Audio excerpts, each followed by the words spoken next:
Welcome to InterPartyConflict, the podcast where we answer your questions so you can have the best tabletop gaming experience possible. My name is Gabe. And I'm Jeff. And we're going to answer your questions today. But first, Jeff. Yeah. How are you doing today? Oh, I was waiting all day for that. Not too bad. Not too bad. Cool. Well, you are a year older than the very first time that I asked you that question. Oh my goodness. To be fair, I'm sure I asked you how you were doing before we started the podcast. Sure. At some point ever. But yeah, we've been doing this for a whole year. Yeah. It's yeah, wow. Yeah. I can't quite remember everything that's happened. It's so weird because there will be times where I'll be thinking back to like a question that we talked about, and I'll be thinking like, yeah, we had some good insight. We knew what we were doing when we answered that question. And then I'm like, yeah, what episode was that? Like episode 6. What in the world? Or even like, episode 20 or something like that. It's like, I thought, yeah, we've been doing this for a long time. We know what we're doing. We're doing a good job at this. And it's like, that was so long ago. How was that so long ago? Just time goes by. I guess. Orderly fashion. Yeah. So since we've been doing this for a year, I decided that we should probably step up our game a little bit. Oh, yeah. So for any listeners out there, as of this episode's release, we have started a Patreon. Give us money. There you go. So yes, what that means for anybody who's not familiar with Patreon is basically you can sign up if you want to. You can sign up to pledge like $1 a month, $5 a month, or $10 a month. Possibly more tiers in the future. I don't know. And then you'll pay us that much per month. You'll get certain rewards depending on how much you pledge. But no matter what, your donation will go towards making the podcast better. I always say at the end of the podcast, you can donate money to our PayPal donate button. But this way, you'll be getting something back. You won't just be giving us money. If you want to give us money just to give us money, that's fine with me. Yeah. But this way, you can feel more like, you're getting something back as well. Because, I would love for listeners to want to give us money just because they like listening to us. Sure. But at the same time, I listen to plenty of podcasts and I'm not going to give money to all of them no matter how much I enjoy listening to them. I want our listeners to feel like they're getting something worthwhile in return. Sure. So the exact rewards aren't, as of this recording, the exact rewards aren't set in stone. We'll have them figured out, within the next week before this episode goes out.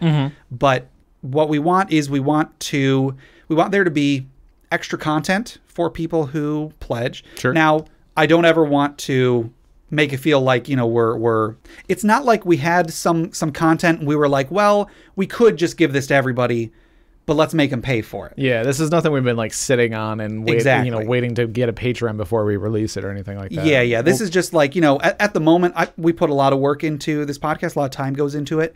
So Gabe puts a lot of work into it. Jeff shows up once a week. Jeff is still a very important part of the process. Hey, I understand. There's definitely some value to having a second person in a thing like this because you're more likely to do something when somebody else is involved. A lot of work goes into the podcast. And so when I have an idea for something that I might want to do as like a little bonus thing, it can be hard to get the motivation to actually do it because I already put in so much time and sure, yeah. So if we have money coming in, then I will be much more willing to go ahead and do these things that I probably would never have done otherwise. Right. Yeah. And it's the motivation of, you don't want to let people down, especially if they're, donating money and all that. So. Exactly. So yeah, some of the things that we have in mind for possible rewards, I would like to use this as an opportunity to get myself back into writing. So one possible goal that I wanted was that I'll start writing fiction every month, some sort of I'll write some sort of a short story every month. And then if you donate anything, you can read it. But then if you donate a certain amount, I'll write it about your character or your campaign or something that you tell me. Like you can give me a writing prompt and I'll write about that. So, that could be fun. I'll try to have some up by the time that the Patreon goes up so that people feel like there's some sort of reward when they, something that they're getting when they first donate. Sure. I'm expecting most of if we get any donors, it's going to be people who want to donate to us no matter what we're giving out. But again, I want to make sure that everybody feels like they're getting something worthwhile. I don't ever want to feel like somebody's giving me their charity. I'm sure you probably feel the same way. I'm fine with charity. I'll take it. Right. But I don't want people to feel like that's what they're I'm not signing up for. I'm not going to be rude and refuse charity, but right. but it's... Yeah, I'm all for making sure people get what they pay for, and I want to make sure that everybody feels good about the purchases they make. Because I know, hey, if you're out there, your money's valuable to you. Your time is valuable to you. So if you're going to spend any of that on me, I want to make sure that you feel like you're getting something back for it. Right. So again, go to patreon.com/InterPartyConflict and check out the rewards, check out whatever we've got up there. Let us know what you think. If you have any ideas for something that you think would be a good Patreon reward, let us know. That was kind of one of the goals of that little survey that we did. Speaking of which, I'm probably going to have to change that survey now. But that little survey that we did was mainly to find out, what people like about the podcast, what they don't like. And then if we started a Patreon, what would be some things that would make it worthwhile for people to donate. Sure. So we'll be going off of those. Not necessarily all of them. One person replied to that survey saying that he wanted a case of beer. I don't know how I would set that up. Right, yeah. Maybe someday. I don't know. But that will not be a Patreon goal anytime soon. It's like, so you pay $1 a month and we'll buy you a case of beer every year. Right. And who knows? Maybe if we get like a lot of subscribers, maybe we could start doing like an extra little bonus episode every month or something like that. Sure. So let us know what you think. We'll try to keep you guys in mind when we make any decisions. Yeah. All right. Do you want to go ahead and get into the episode? Yeah, sure. Okay, Jeff. Yeah. I want you to imagine you put your quarter into the machine. Okay. The bright lights light up. You hear the sounds. You hear all of those, little noises in the background. I'll probably put in some arcade ambiance in the background, maybe in place of the Dragon Sword thing. Who knows?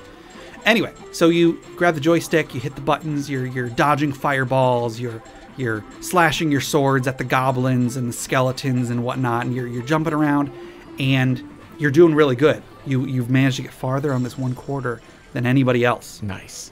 However, you get to the big red dragon.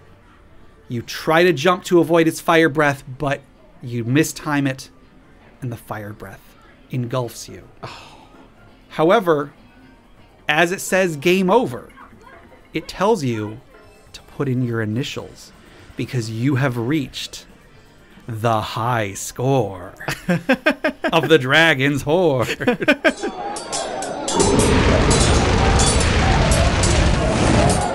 Instead of my initials, I'm going to just put something offensive. Jeff. It's going to be at the top of the list now. Wait a minute. Your initials are not B-U-T. All right. So our Dragon's Horde submission today was from James via email. And for this item, he submitted King Killer. Ooh. I think it's funny because he put a pronunciation guide pronounced with the same stresses as chinchilla. King Killer. I mean, I guess. So King Killer. It's King Killer. King Killer, I guess. Yeah, but it's spelled like King Killer, but you pronounce it King Killer. Yes. So King Killer is a fairly unassuming longsword with a straight blade engraved with the words, "Regicide is the only true path to kingship," above a brass-plated crossguard. It seeks out crowned individuals, those who hold themselves in positions of power, whose every step kicks downwards. It is traditionally carried by a single champion whose duty it is to slay the king, although not always to take their place. Stat-wise, this is simply a +1 longsword. However, it allows the wielder to identify the enemy with the highest level in the current combat. When fighting the enemy with the highest level in the current combat, the wielder adds half of that enemy's level to their attack roll and damage. Ooh. So that's can be very, very powerful depending on who you're fighting. Yeah. And then there's a little quirk here. No sensible ruler would ever trust an individual in possession of such a weapon. Sure. Now, this is a very simple item. Like, I mean, it's a +1 longsword, and then it has this like one little bonus thing. Yeah. But the story implications of such a weapon. Yeah. I like that this is powerful both in mechanics and stats. It can be pretty powerful depending on like who you're fighting. Right. Plus, it's it's a way to find something out that you wouldn't normally be able to find out. Pretty much. I mean, I don't think there's any real way to identify like the exact like level. No, I think in 5th edition there's like certain checks you can make. Maybe it's class abilities that tell you like whether someone is a higher level than you or something. Sure. But I don't think there's anything that lets you get that mechanical about it. But the fact that like this is a mechanical thing that would have an actual place in the story. Yeah. Like you can definitely use it like as a role-playing tool. I can just imagine you come across like a group of bandits, and you know with that sword you can tell, okay, which guy's the highest level, but maybe that guy isn't the one calling the shots in the bandit group. Yeah. And so you can kind of maybe like try to convince that guy that, hey, maybe he should be calling the shots, and try to like, you know, cause some inter-party conflict within the bandits. Bandit ding. Kill them all! I don't know. Yeah, I think that's really cool. I think this could work really cool, not even as a weapon, but just something that you have with you. Like you never actually use it to kill a leader or whatever. Yeah. But if you used it as like, this is part of my character's, this is something my character uses to take control of a situation socially. Yeah. That's really cool. I kind of like the idea of it, like having an item that allows you to obtain information that nobody else would be able to know. I guess there are some ways, but I mean, like it's not something that comes up often as like you can't just ask the DM, which guy's the highest level. Right. Like, you can always say like, okay, which guy looks like the most well equipped. Like, you know, all right, like whoever's in the best armor and has the best weapon typically is like the group leader. Sure. Either because of the armor or, you know, or maybe he just like claimed the good armor because he's the strongest, you know, something like that. So there are some like little, like, you know, there are some things that you can do to guess who the strongest is in a group. But yeah, having this is like, I think that's a really cool thing, because like I don't know, I could just see a lot of different ways to make some fun situations out of it. Yeah, absolutely. And I mean, you know, or if you just really like going for the toughest challenge, you can be like, you know, if you're maybe the character who uses a sword is sort of like a show off or something like that, and he always likes to challenge the toughest guy in the group. Yeah. You know, or you could do the whole like, hey, I'll pick your best guy versus my best guy or whatever, like, you know, or who to avoid. Sure, definitely, you know, that sort of thing. So yeah, there's just a lot of things you can do with this. It's a mechanic that's not normally, like, not easy to get normally, you know, but I don't know, it's cool. Yeah, I think it works way better as a role playing item than it does as a you know, as like a combat item. Although it definitely has a use as a combat item, I think its potential as a role-play item is really, really cool. And it's something you don't normally see in a game that's so combat-oriented like D&D. Cool. Yeah. So yeah, great item, James. Thank you for that. Thank you for that submission. Yeah. If anybody wanted to submit more Dragon's Hoard items for us, or if they would like to submit questions for us to discuss, or stories for the funeral pyre, how would they do so? They can send us an email at interpartyconflict@gmail.com. There you go. Want to get into some questions? Sure, let's do it. Cool.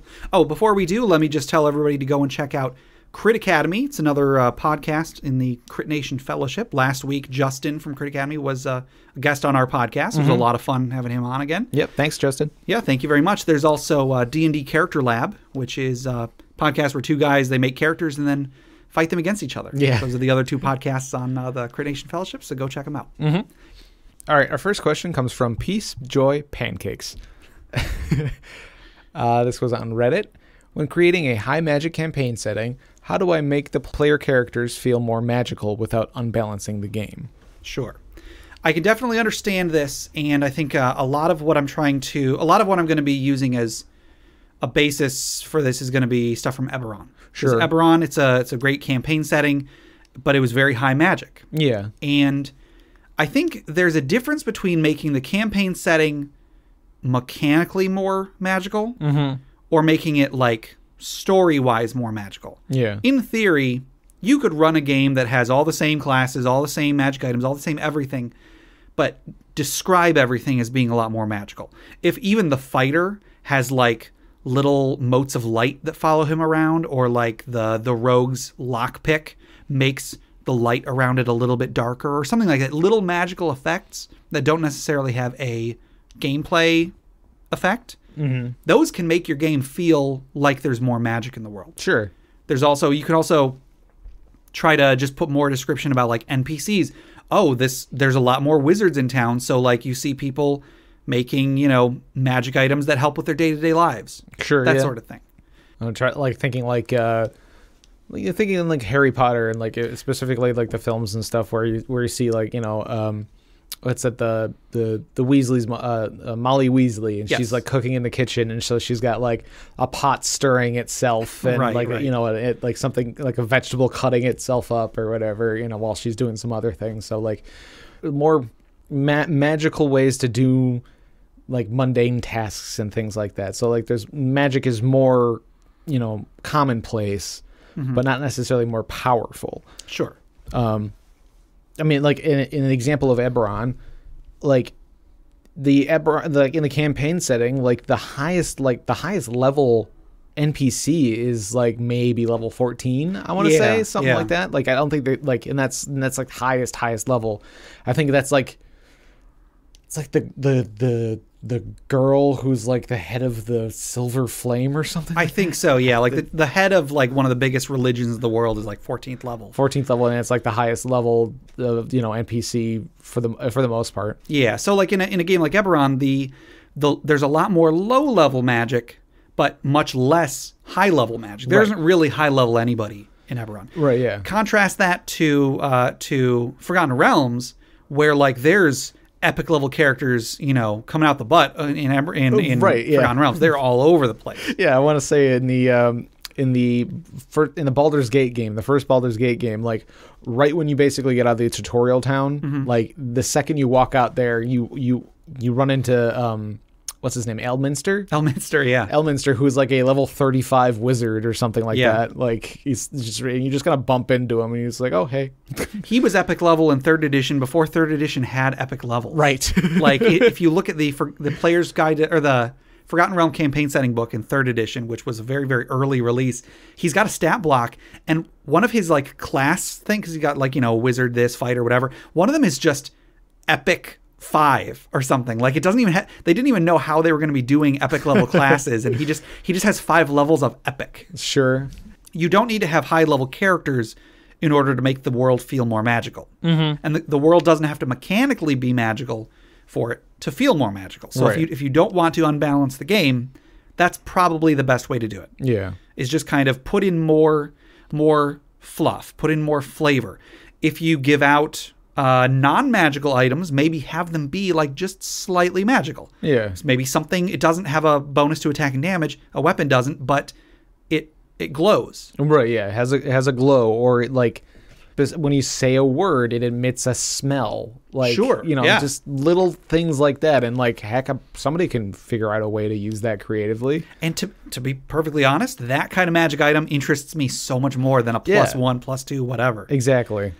So you can come up with magic items to give your players that have not necessarily a combat application, but like a real world application. You could give someone a broom that is enchanted to sweep.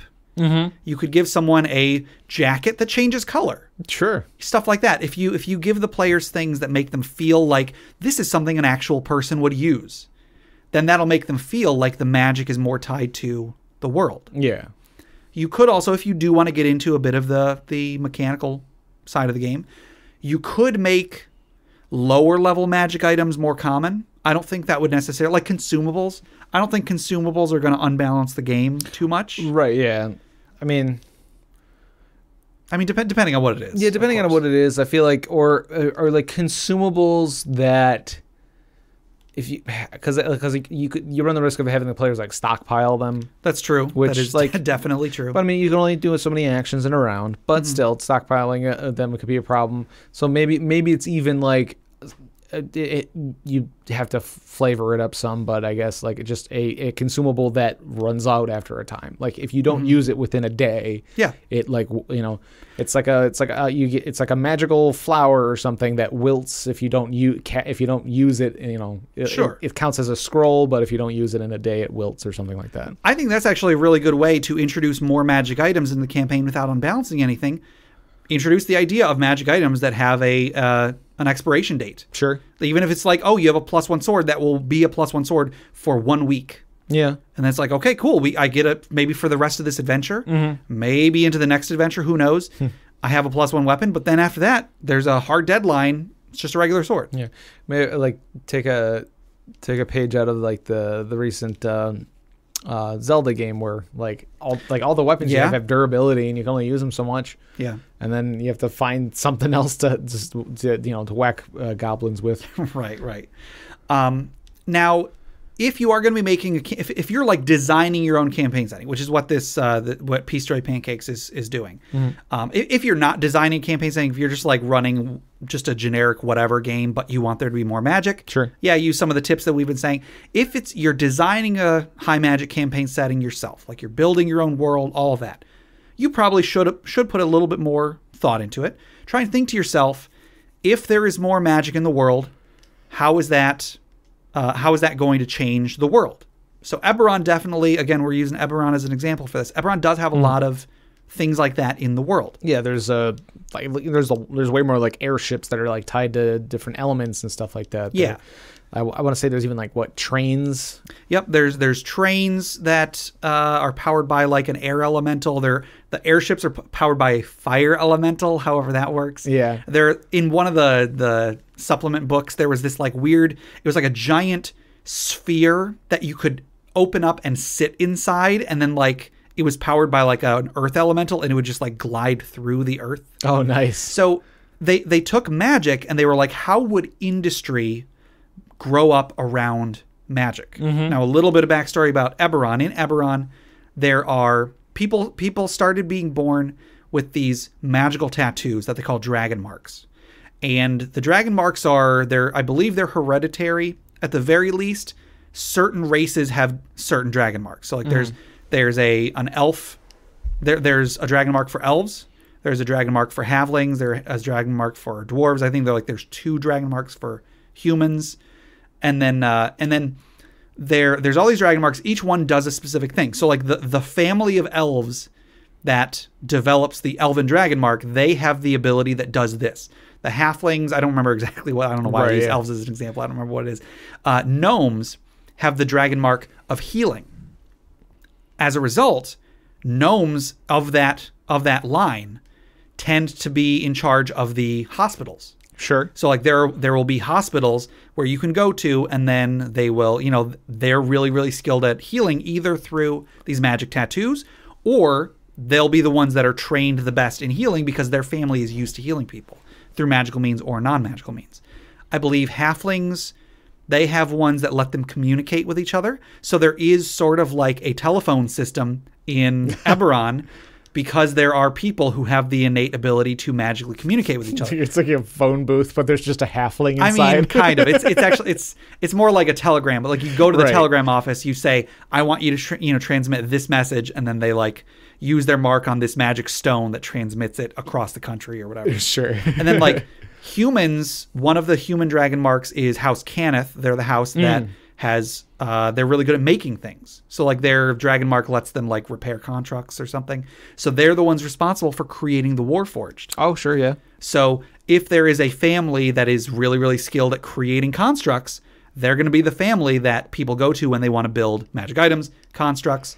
When a new race gets created that is a construct, they're the ones that, during the war, they profited the most because they had the ability to make the weapons everybody else was using. Sure. So you got to keep in mind, if there's a lot of magic, people are going to use it. Law is also going to be different because of magic. I think I even joked in the last episode about like, what would a world be like if there was magic? How would law work? Right. Yeah, with the thing with the Warforged where like they ruled There was a ruling that like that Warforged were considered alive because Raise Dead works on them or whatever. Yeah, because I mean, like, if Raise Dead works on them, then they were alive. Like, it's going from dead to alive, so they must be alive. Sure. I've seen people ask on discussion forums like, hey, if a member of my party, if they get charmed or dominated, and then the person dominating them makes them commit a crime, what's going to happen? Well, that's a good question, but you got to keep in mind, like, if this is a world where magical compulsion exists, the laws are going to affect that. Yeah. Either the laws are going to say you're guilty even if you were under a compulsion, or they're going to say you're not. Like, that's not going to be new. That shouldn't be new ground in your world. There should already be a ruling in place that they're going to follow, because, like, again, this is magic. This is something that works. Maybe somebody should, like, form like a ministry or something to regulate magic. No, Jeff, I think that's a bad idea. Oh, okay. Darn. Thought I was onto something there. So like, you know, just however you want to play it, that's fine. If you want to play it that you know, people don't let magic use as an excuse, that's fine. But have that be the precedent that's set in your world. You could even have that be part of the struggle of an adventure. Yeah. Somebody gets dominated and then they commit a murder, and then the players maybe are the ones that try to convince the jury or the judge or whatever, like, no, this isn't his fault. We'll find the actual criminal, the person who compelled them, and we'll bring them to justice. Sure, yeah. That can lead to a lot of interesting intrigue and so on. So just try to think of, like, if this type of magic existed, how would the rest of the world have grown around it? If there was magical healing, there probably wouldn't be as much in the way of medicine. Like, sure, yeah. The medicine that we have nowadays probably wouldn't have come about if someone could just say some words and tap you and bam, you are healed. Right, yeah. Going back to Harry Potter references. Yeah. Like the wizards and stuff, like the wizarding community, like, knows very little about, like, the Muggle community, because they kind of take magic for granted in a way, and, like, they do all these things with their magic, and then they don't know how electricity works. Right. They can't even pronounce it as far Echotricity. Echotricity. And which is why Arthur Weasley is, like, so fascinated with, like, Muggle artifacts, which right. Like, you know, he just has, like, wires and stuff hanging. Now, I think that's really cool. I do have a particular problem with how it is presented in the books, because wizards are shown as being, like, such a small community that it's like, how did you live 30 years literally right next to a city of Muggles? You work in a city of Muggles. Yeah. How do you not even know what electricity is called? Yeah. I don't know. I think it's because, like, they have to keep themselves so secret. Like, you have to avoid it as much as possible. Yeah. And, like, it's one of the reasons why he's sort of, like, seen as a weird person, because he actually shows interest in the Muggle world. So I guess, yeah. It seems like a taboo. These are all ideas that you could use to make absolutely. a magic campaign. I wasn't saying that the way Harry Potter does it is bad. It's just, like, that's a little nitpick of mine. Sure, yeah. Like, maybe J.K. Rowling didn't even think of that. Maybe she did, and she did it on purpose. Yeah. That's fine either way. I do have something that ties into our next question. Okay. If we want to get into it, we can always refer back to this one. Yeah, go for it. Okay. Our next question comes from Carl. This was through email. Do you think 5th edition lends itself to a no or very low magic campaign? And if so, how would you do it? Would you just flavor the magic as something else, or would you just keep the magic out of it completely? Sure. So going back to the idea of law. Okay. Of you know, if a person got charmed and committed a crime, you know, in a high magic world, that would be something that wouldn't be a new thing. But maybe in a low magic world, something. So if somebody did manage to get charmed by what in this world would be a very powerful, you know, magic user, you know, that could be another good idea for an adventure of like no, this our friend did not commit this crime. Something happened. We can't really explain it, you know, and like so like the you know the law enforcement in the low magic world might not know how to deal or understand magic enough to be able to be, you know, they might think that they're just making it up. Like obviously they're just lying. There's like magic can't do that. Or, yeah, like if a police officer today in our real world, arrested somebody and they're like, oh no, somebody put a spell on me. Right. Yeah. It's like they would just be like, no. It's like no, you did it and you're guilty. Yeah. Like we saw you do it, and so like it could be that characters have to find the wizard, or they have to like find. Like, maybe the campaign is to confirm the existence of magic. Sure. So, like... and I'll just say, awesome idea for a campaign. Right. Like, I think that's a cool thing, where it's like, it is a very low, almost non-existent magic, in the world, but there is some, and you're, for some reason, you have to go on an adventure to prove it. Sure. Or you come across a magical artifact that in a normal or high magic campaign wouldn't be that powerful, but in a campaign where there is almost no magic, that might be like the thing. Yeah. That that's basically like having the One Ring, but it's just like a decanter of endless apple juice. Sure. Yeah, if you are going to be running a low magic campaign, like I guess to answer the question, I think D&D, if you're going to be running a high magic campaign, we were saying like the best way to do it is kind of just to flavor it, don't actually change the mechanics. Mm-hmm. If you can do the same thing with a low magic campaign, that's probably the best way to do it, because just taking out the magic isn't really going to... It's going to cause all sorts of balance issues. It's going to make like half the player classes either not viable or way too good. Yeah. So when running a low magic campaign or a no magic campaign, you either have to reflavor a whole lot of stuff, or you have to kind of cut out a lot of stuff and just deal with the issues that arise thereof. Yeah. If you're just going to be doing like flavor-wise, if you're just going to be saying like, okay, don't anybody play a wizard. If you just tell people just play fighters and rogues and barbarians or whatever, and then you flavor the world as being much more low magic, it can make a really cool adventure. If it's like, oh my goodness, somebody just found a bottle that constantly produces water, and like a single magic item. If you're running a magic item, a low magic campaign, a single magic item can be like the focus of an entire campaign. Right. Like, heck, Lord of the Rings, I think, is a really good example. The characters themselves don't really have magic. There is, I was about to say Elminster. There is Gandalf, who has magic, but he's not really... If this was like a D&D game, I wouldn't say he's a party member. I'd say he's kind of like a DMPC. Yeah. He just kind of shows up and goes and does his thing, whatever. So the quote-unquote players, the Fellowship, don't really have magic. They just have this one incredibly powerful magical artifact. Incredibly powerful to them. It's basically just a ring of invisibility, which is good, but like it's not... Frodo isn't going to take over the world with a ring of invisibility. It has other abilities. I mean, that come up in the story. Right, though. Yeah. So, but the whole struggle is that we have this magic item. Everybody wants this magic item. We need to do something to get rid of this magic item, and we can't just give it to someone because it'll take them over and so on and so on. So I think that is a really good example of a low magic campaign. It's a world where magic exists, but it's not commonplace enough that the average person has it. Yeah, and that's interesting. Yeah, because like you're right. The story of Lord of the Rings is very low magic, but there are very powerful magics in the Lord of the Rings universe. Right. There's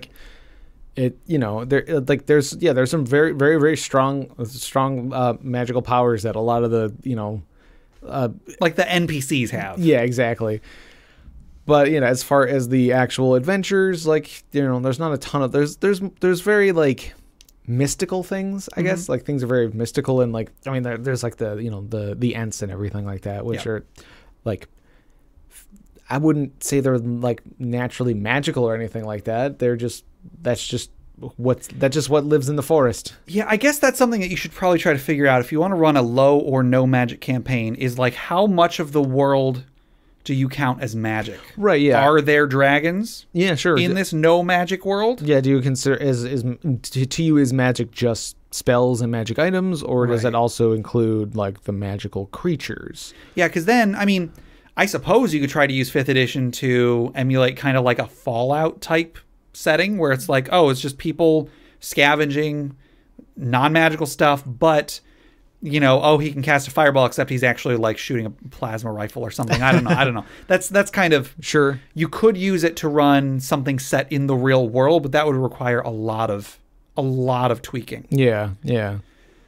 There are, I mean, in a lot of situations like this, I tell people like if you're trying to do something that D&D isn't very well suited for, then you're probably better off trying to find a better system that does. Like there is a D20 modern game. I mean, it was based more off of like the 3rd edition D20 system, but it was a system that you could use to emulate playing like a more modern non-magical system. I think there was actually magic in it, but I don't think it worked at all like magic does in D&D. Sure. So I mean, yeah, I'd say it's definitely more difficult to make a low magic. There's a lot of things. Setting. I did play in a campaign where it was using the 3.5 rule set, but the DM, it was a homebrew setting. It was supposed to be, it was our world. It was America, except it was a post-apocalyptic America where radiation caused people to mutate into like dwarves and elves and orcs. It might have had something to do with Shadowrun. I'm not familiar with Shadowrun, but I think Shadowrun is sort of a similar idea. I don't know. Okay. Anyway. So in this game, the DM wanted magic to be really rare. And so as a result, all he did was he like imposed all these penalties on playing. You could play a wizard or a cleric, but anytime you tried to cast a spell, you had to like make some ridiculously high check, and then you had to do whatever. And like it cost, like you had like half as many spell slots or something. In the end, all it did was make spellcasters really unfun to play. Sure. If that's part of your goal, okay, fine. But I think that if you're going to be trying to run a low magic campaign or a no magic campaign, you shouldn't just take out the magic users, because then you're shoehorning players into playing specific roles. If you just want players to play specific roles, then just tell them, I want you to play specific roles. Let them play those roles however they want to interpret it. But if you just make it so that anyone who chooses to play a wizard or a cleric is going to have a really bad experience, that's not the good way. That's not the best way to go about it. Right, yeah. You want people to be having fun no matter how they're playing. And if I don't know, if you're going to be running like a low magic campaign, I would say, unless you really don't want magic to be in the party, just tell the players like, you can play a wizard, but you'll be the only wizard. Maybe even say you might get hunted because people don't like magic. Right, yeah. Make role-playing and adventure opportunities out of it. Yeah. Like the benefit is that you have access to the magic that nobody else does, but you're also going to be a target, like a really big target. Yeah. Or, people might just not want to talk to you at all. Or Sure. So it just might make it difficult story-wise, but not necessarily. But maybe not. Yeah, making it difficult mechanics-wise, or making it less fun to play, because it could be fun being the target. Yeah, maybe in a campaign. Like if you're always on the run. I mean, that's exciting. It might get frustrating sometimes, but it depends on the campaign, right? But it could be a good time. In the campaign that I mentioned, where it was like the post-apocalyptic thing with the elves and whatever, I did end up playing a multi-class wizard cleric because I had a fun concept for it. My idea was, because it was America, it was like post-apocalyptic America. My character was a person that worshipped the ideal of America. Okay. So like his god wasn't Palor or Helm or any of like the whatever. His god was America. It was the American dream. Oh my goodness. And so his weapon was a spear that was a flagpole with a tattered American flag hanging off of it. And his name was John Philip Washington. Okay. And so he would like go around preaching, like the ideals of like, making a life for yourself and working hard. Sure. and whatever. I thought it was a really fun character concept. However, once it came time to actually do anything with the character, it was like, oh, cool. Yeah, I'm going to try one of these spells. Roll. roll. Oh, okay. My turn's up. Next round. Oh, let me try this spell again. Roll. Okay, guys. I've contributed nothing to this battle. Oh, I guess the battle's over. Okay. Let me try to heal somebody. Roll. Nope. Sorry. It ended up being very not fun mechanically because there just wasn't anything I could do reliably. And again, the DM wanted something for the game. I would have gone about it a different way, but yeah, really, you could just like try to do your best to flavor like a magic user a different way. Yeah, like a wizard could be more. You'd be like a chemist or something instead. You could, yeah. Like, you're throwing like a bigger version of an alchemist fire instead of a fireball or something like that. Yeah. So you can try and like rebalance the game, but a lot of work went into making 5th edition balanced. Yeah. And I'm not saying that it can't ever be improved. I'm not saying that you shouldn't ever try to do anything different than the developers made. Yeah. But if all you're doing is just making wizards less powerful, you're just going to make players not want to play them. Yeah. If that's your goal, fine. But the game expects certain things out of the challenges. And so if you take something out, don't be surprised when the game, certain parts of it get kind of clunky. If you're going to go through the trouble of trying to rebalance it so that it, like change it so it doesn't have magic and try to rebalance it so that it's not, so that like somebody who plays a wizard isn't way worse than somebody who plays a fired or something like that. Yeah. You might as well just find a different tabletop game that matches the theme that you want. I mean, seriously, there are plenty of tabletop games that do exactly that. Mm-hmm. I'll try to find some and put some in the show notes, but I'm sure like GURPS can do something like that. Yeah. There's a game called Rifts that I want to say, I haven't played it, but I want to say that it was more about like technology and you could do like post-apocalyptic stuff with it. So I'm sure you could use that for it. Yeah. And I'm sure it has to be easier to make a non-magical tabletop game into like a medieval setting, sure, than it would be to make a tabletop game like D&D into something without magic, right?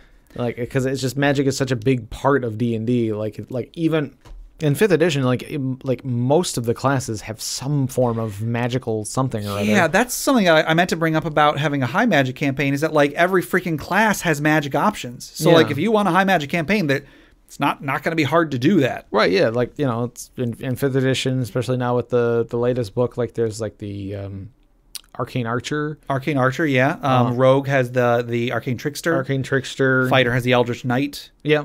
And those are the only ones those are the only three classes I think that don't have some form of magic.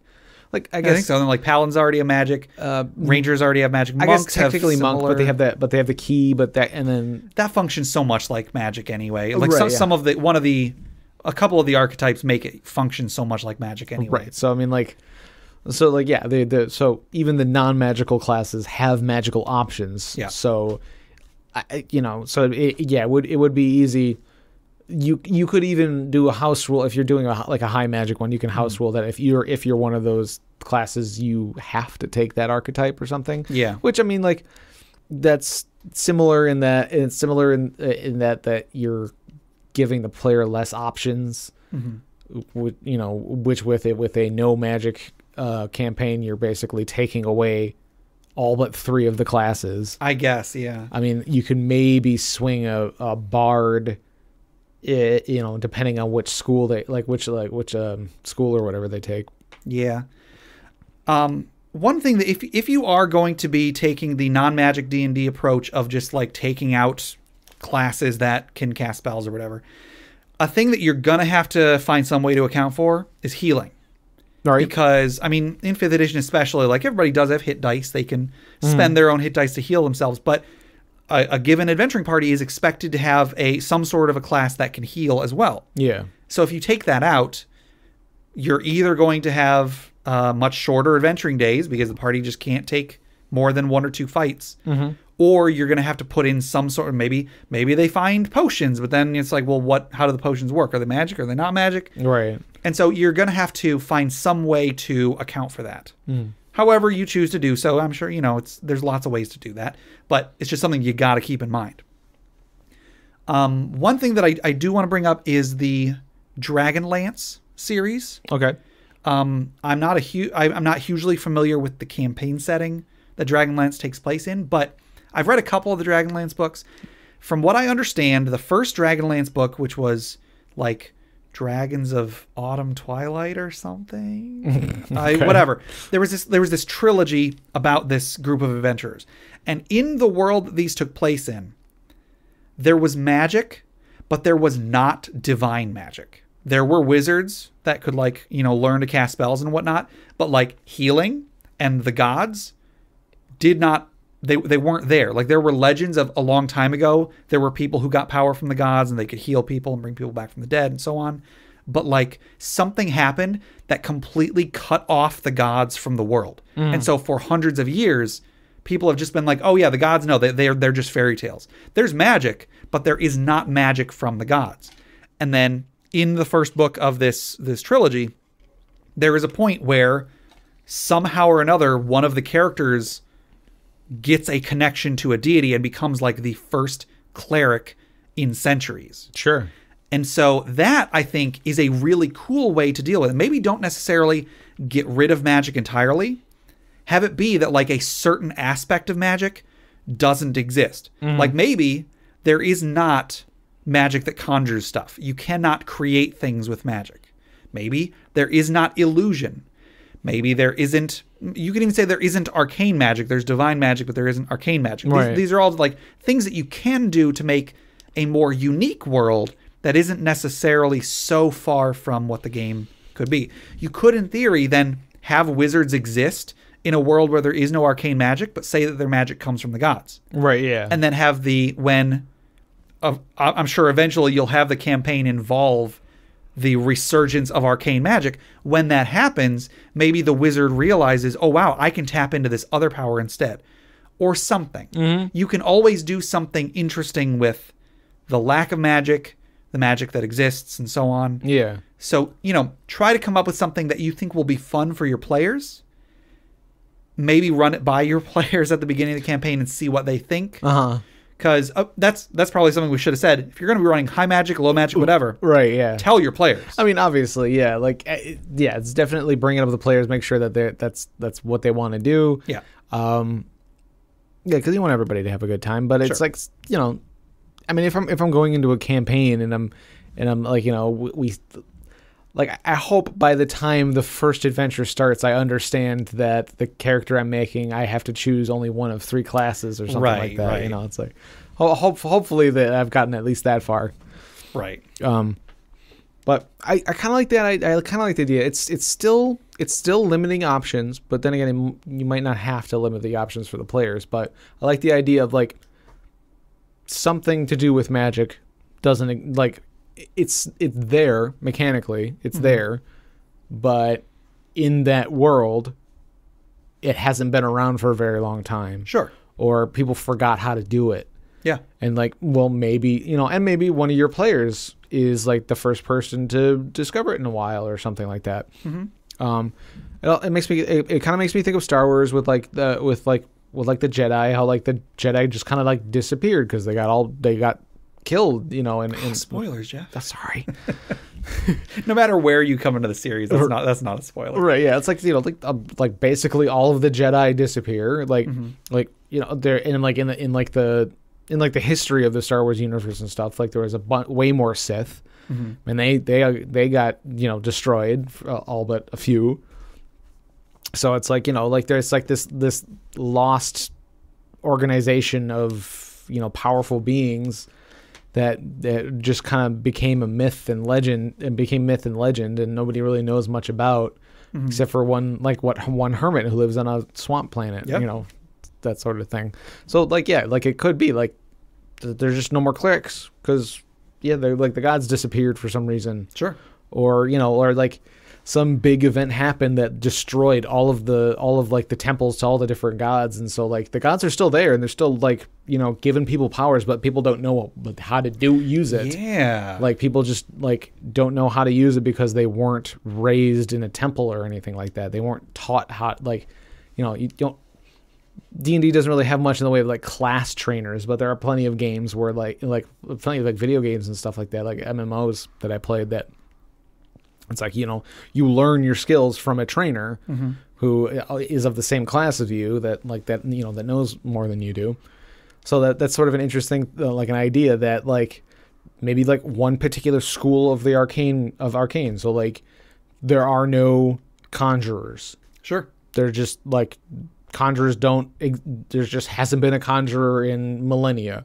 Not having a conjurer, I think that's actually a neat idea, because like certain conjure spells conjure things that you won't normally, like if you were in a world where there was no conjuration magic, and then suddenly like you saw a fiendish dire badger, you'd be like, wait a minute, where did that come from? And then like it runs off and disappears, and you're like, somebody conjured that. Right, yeah. How in the world did there is no, you can't do that. Right, yeah, I guess, yeah, conjuration, you're conjuring things from other planes and from, so that could be a big thing, is like the non-material planes. Oh, snap. Like, it's a world with no conjuration magic, and then like somebody is born with this super powerful ability where they just like rip open a gateway to another plane, and nobody knows what to do because this isn't magic that exists. Right. Man, I kind of want to scribble. I'm going to make a campaign. Anyway. Okay, maybe that story will be a Patreon reward. I don't know, maybe. So if I was going to be running a low magic campaign, I would probably have it be flavor-based. Tell the players, like, hey, there isn't any magic. Go ahead and make a magical class if you want to. Yeah. But your character is going to be, like, the only person who can do that. With all the advantages and disadvantages that come with. Sure. So like a warlock. So instead of having like a patron or whatever, you're just a crazy person. I suppose that could work. You're just somebody who thinks, who hears voices, and they tells them to do things, and then like they listen to the voices, and then something happens, like like they happen to like. Now, if I'm not mistaken, because I'm not super familiar with the comic books of the Marvel stuff, but I believe the character of Thor, like in his first line of comics, people thought he was just some crazy dude that had all these superpowers. And then like it wasn't until years and years later that there was a comic that came out, and there was like, no, he is Thor. He is Thor from the Norse mythology. Yeah, there is something.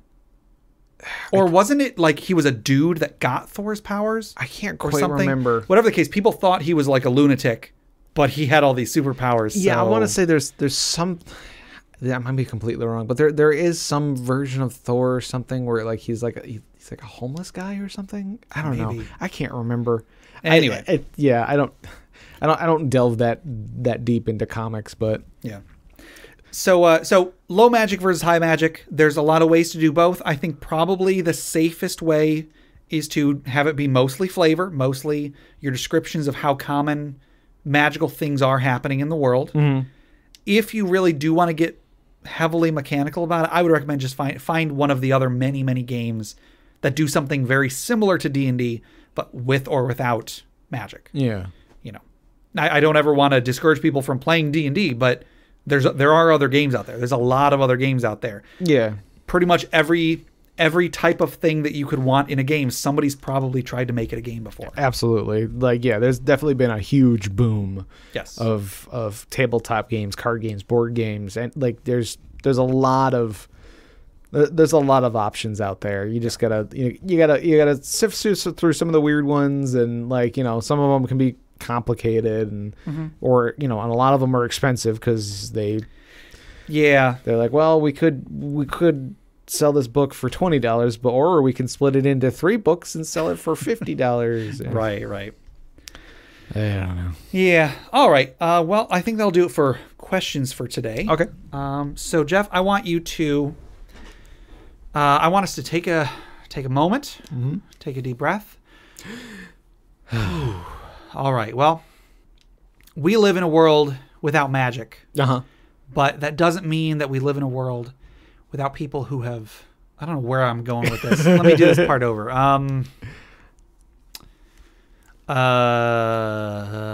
So Jeff, magic can be a very powerful thing. Uh-huh. For better and for worse. Oh. And I don't know where I'm going with this one either. All right, Jeff. Let's toss another log on the funeral pyre. How does that sound? Sounds good to me. All right.